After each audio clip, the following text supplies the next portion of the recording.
Hello दोस्तों, आप सब कैसे हैं? आशा करता हूँ कि आप सब बढ़िया ही होंगे। तो चलिए वीडियो को स्किप मत करिएगा। क्लास 10th का है, मैथ से लेकर आए हुए हैं। जो प्रश्नावली 11.1 का है 3 नंबर क्वेश्चन, जो आज सॉल्व करेंगे। वीवीआई क्वेश्चन है, तो वीडियो को पूरा अंत तक जरूर देखिएगा। एक बार अगर समझ गए तो कहीं भी बना सकते हैं इसे। चलिए शुरू करते हैं वीडियो को। अगर चैनल पर नए हैं तो चैनल को सब्सक्राइब और बेल आइकन जरूर ऑन कर लीजिएगा। 5 सेंटीमीटर, 6 सेंटीमीटर और 7 सेंटीमीटर भुजाओं वाले एक त्रिभुज की रचना कीजिए और फिर एक अन्य त्रिभुज की रचना कीजिए जिसकी भुजाएं दिए हुए त्रिभुज की संगत भुजाओं की 7/5 गुनी हो। देखिए, इससे पहले वाले सवाल में क्या था? 2/3 गुनी था। कहने का मतलब है कि इससे पहले वाले सवाल में ऊपर छोटा था और नीचे बड़ा था, लेकिन यहाँ क्या है, ऊपर बड़ा है और नीचे छोटा है। ये आपको ध्यान देना है, ठीक है। चलिए इसको बाद में देखेंगे। सबसे पहले हम लोग क्या करते हैं कि एक त्रिभुज की रचना करते हैं। कैसे? देखिए, यहाँ भुजा है 5 सेंटीमीटर, 6 सेंटीमीटर और 7 सेंटीमीटर। तीन भुजा है। तीनों में से कोई भी आप एक भुजा पहले खींच सकते हैं, ठीक है। तो यहां हम लोग क्या करते हैं, जो सबसे बड़ा भुजा है ना उसको पहले खींचते हैं, ठीक है। कितना है? 7 सेंटीमीटर का। तो आइए खींच लेते हैं। देखिए, यहां पे एक भुजा खींच लेते हैं सबसे पहले 7 सेंटीमीटर का। ओके, तो देखिए ये हो गया 7 सेंटीमीटर, ठीक है। और इसका आप चाहें तो नाम दे दीजिए ना, क्या नाम है इसका, कुछ भी दे दीजिए। देखिए, यहां हम दे देते हैं बी और यहां दे देते हैं सी। ओके, अब क्या करना है, अब 5 सेंटीमीटर या 6 सेंटीमीटर दोनों में से कोई एक खींचना है पहले, ठीक है। तो देखिए यहां यहां पे हम लोग खींचेंगे 6 सेंटीमीटर का अब, ठीक है। यानी ये हो गया 6 सेंटीमीटर। ओके, तो यहाँ पे इसको रखेंगे, ठीक है। और यहाँ 6 सेंटीमीटर का एक कट लगा देंगे। ओके, यानी चाप लगा देंगे। इसके बाद क्या है, 5 सेंटीमीटर। तो आइए नाप लेते हैं। देखिए, ये हो गया, यहाँ से इसको छोटा कर देते हैं थोड़ा सा। ये हो गया 5 सेंटीमीटर का, ठीक है ना। तो यहाँ से 5 सेंटीमीटर का चाप काट देंगे। फिर इसके बाद इसको मिला देते हैं।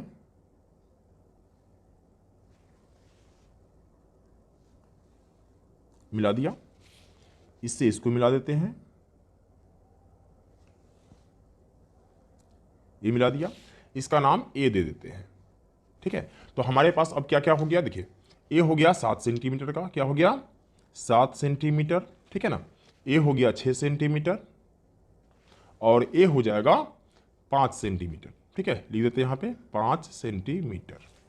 अब क्या करना है, देखिए, अब हमें नीचे की तरफ न्यून कोण बनाना है, ठीक है, इस तरीके से। और ऊपर कर लेते हैं इसको। देखिए, यहां पे न्यून कोण बनाना है। ये न्यून कोण बना दिया, ठीक है।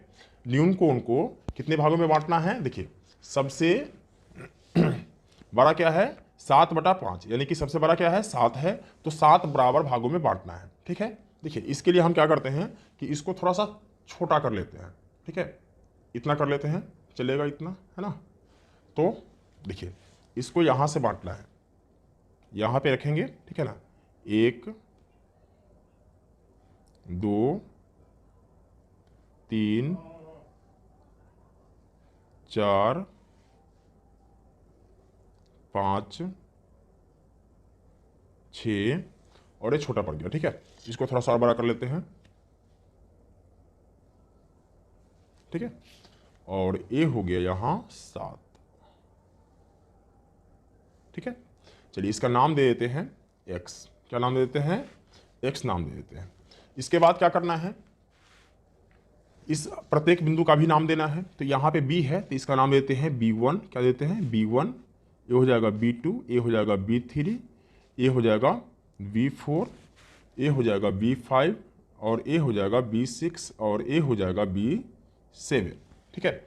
अब यहाँ क्या करना है, देखिए, यहाँ पे यही एक फंडा समझना आपको है कि इससे पहले वाले सवाल में क्या था, 2/3 गुनी था, ठीक है। तो नीचे वाले से सबसे पहले हम लोग मिलाए थे ना। यहाँ पे क्या करना है, यहाँ पे भी सबसे पहले नीचे वाले से ही मिलाना है, यानी कि B5 से C को मिला देना है। B5 से C को मिला देना है। ये मिला दिया हमने, मिला दिया। अब क्या करना है, BC को थोड़ा बढ़ा लेते हैं आगे, ठीक है ना। इसमें बढ़ाना ही पड़ेगा, ठीक है ना। इससे पहले वाले सवाल में नहीं बढ़ाए थे, इसके अंदर में ही किए थे, ठीक है। लेकिन यहाँ पे आपको बढ़ाना पड़ेगा। ये हमने बढ़ा दिया। आप चाहे जितना बढ़ा दो, कोई दिक्कत नहीं है उससे, है ना। अब है B5 C के समांतर यहाँ B7 से एक रेखा खींचना है। इसका नाम यहाँ पे हम कुछ भी दे सकते हैं, ठीक है। तो समांतर रेखा तो आप लोगों को खींचने आता है ना, इससे पहले वाले वीडियो में हमने आपको बताया था। देखिए, यहाँ से आप छोटा बड़ा करके कोई भी एक चाप खींचेंगे, ओके। अब ठीक इसी से यहाँ पे रखेंगे, ठीक है ना, यहाँ पे रखेंगे, 20 7 पे रखेंगे और एक चाप खींचेंगे। ओके, इसके बाद क्या करना है, इसका दूरी नापना है यहाँ से, ठीक है ना, इसके पॉइंट से मतलब नहीं है, ध्यान रखिएगा, यहाँ से एक यहाँ नापेंगे, इतना है, ठीक है ना, तो यहाँ रखेंगे और जो हमें चाप खींचा था उसके पॉइंट पे, और इसको क्या करेंगे, चाप काट के इससे इसको मिला देंगे।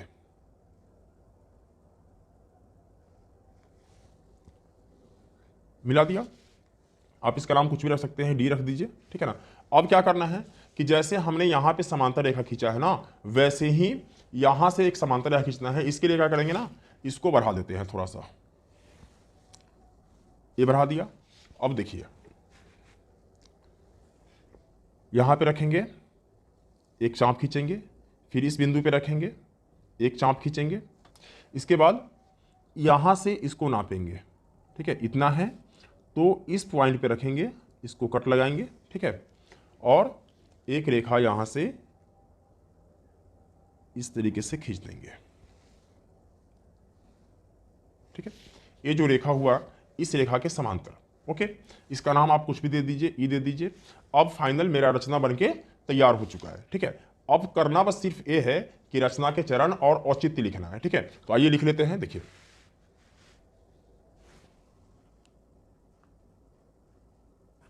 रचना के चरण। देखिए कुछ नहीं है, जैसे जैसे हमने बनाया है वैसे वैसे लिख देना है। सबसे पहले हमने क्या किया था, हमने सबसे पहले BC एक रेखाखंड खींचा था जो कितना सेंटीमीटर का था, 7 सेंटीमीटर का था, ठीक है। तो सेम ऐसे ही लिख देना है। देखिए सर्वप्रथम BC बराबर 7 सेंटीमीटर, कॉमा, इसके बाद AB कितना सेंटीमीटर, 6 सेंटीमीटर, और AC 5 सेंटीमीटर, यही है ना। तो AB बराबर 6 सेंटीमीटर और AC बराबर 5 सेंटीमीटर का एक त्रिभुज बनाया। ओके, पहले स्टेप में तो ये काम किया था। दूसरे स्टेप में हमने क्या किया, दूसरे स्टेप में ये जो BC रेखा है, इस BC रेखा के नीचे की ओर न्यून कोण बनाते हुए BX खींचा, है ना। तो लिखेंगे भुजा BC के नीचे की ओर, नीचे की ओर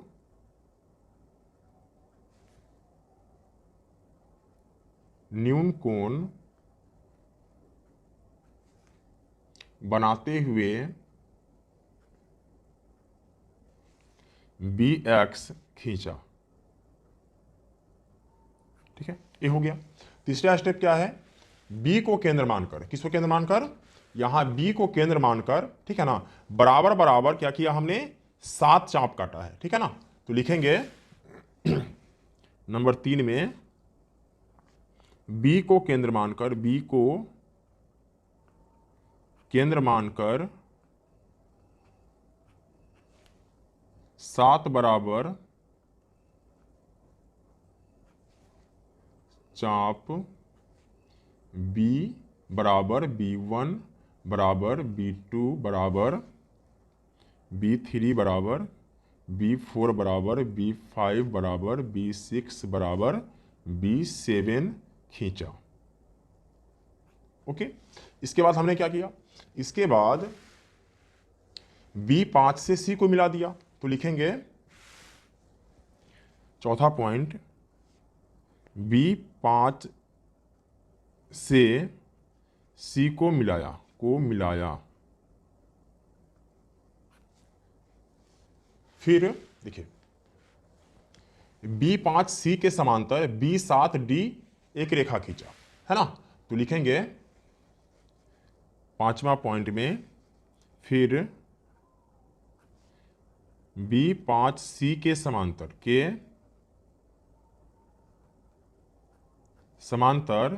B7 D BC को बढ़ाते हुए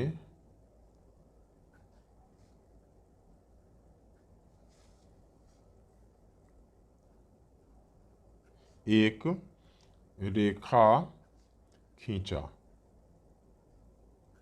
ठीक है, इसके बाद देखिए, इसके बाद क्या हुआ, छठा पॉइंट देख लेते हैं। देखिए छठा पॉइंट में डी पर, देखिए डी पर AC के समांतर एक रेखा खींचा DE, है ना। तो लिखेंगे डी पर AC के समांतर DE खींचा जो बढ़ाए गए AB से E बिंदु पर मिलती है। ठीक है, इस प्रकार से मेरा रचना के चरण कंप्लीट होता है। ठीक है, इसको आप अपनी भाषा में भी थोड़ा बहुत इधर उधर करके लिख सकते हैं, कोई दिक्कत नहीं है। ठीक है ना। अब हमें क्या करना है, औचित्य लिखना है। देखिए औचित्य कैसे लिखेंगे,